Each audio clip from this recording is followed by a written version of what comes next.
Hammaga xayrli kun. Bugun yana bitta uyimiz sotuvga chiqdi. 5 etажli domni birinchi etajida joylashgan, 2 xona, 3 xona qilingan. Arentirga keladigan bo'lsak, bu tarafi Farxatskiy Zapchast bozoridan chiqib kelaverish, Shohmet ko'chasi bo'ladi. Bu tarafimizda 18-kvartal WhatsApp chorrahadan kelaverish bo'ladi. Chiroqchi Jez, Chiroqchi kafe joylashgan. Bu tarafimizda esa Uchtepa tumani soliq inspeksiyasi joylashgan.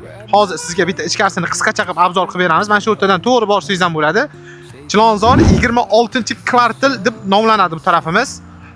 Mana shu bizning domimiz bo'ladi. 10-domda joylashgan sotilayotgan kvartiramiz.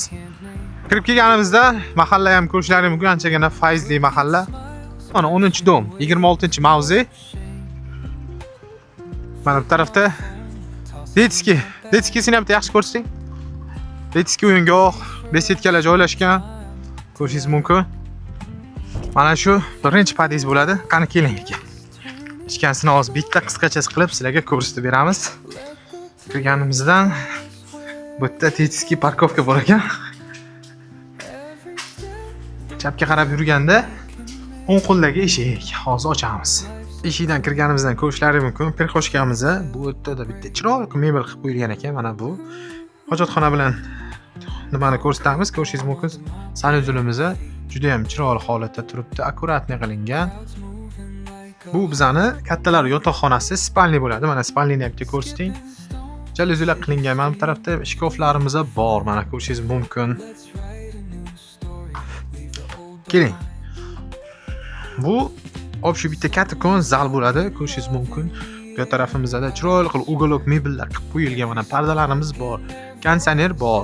Bu tarafda esa televizor uchun bitta chiroyli qilib podstavka qilib yasab qo'yilgan ekan mebellar. Juda ham a'lo holatda turibdi. Ko'rishingiz mumkin, glamlar yozib qo'yilgan. Bu tomonda esa Detskiy bolalar xonasi. Bolalar xonasini ham ko'rishingiz mumkin. Mebellar qilib qo'yilgan, yaxshi mebellardan. Keyingi xonamiz Detskiydan chiqib bu tarafga mana bu bizani kuxnyamiz bo'ladi. Mebellar qilib qo'yilgan, kir mashinalarimiz qoldirib ketiladi, mana xolodilniklar qoldirilib ketiladi, hamma narsa qoladi. Kirib yashayman deydigan yosh oila bo'lsa, bitta zo'r variant topdik. Mana o'sha variantimiz shu bo'ladi.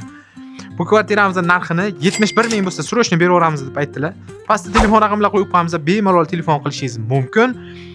Qo'ng'iroqcha tugmasini bosish esdan chiqmasin. Podpiska обязательно bosilsin. Bizda har doim yangi yaxshi variantlar chiqadi.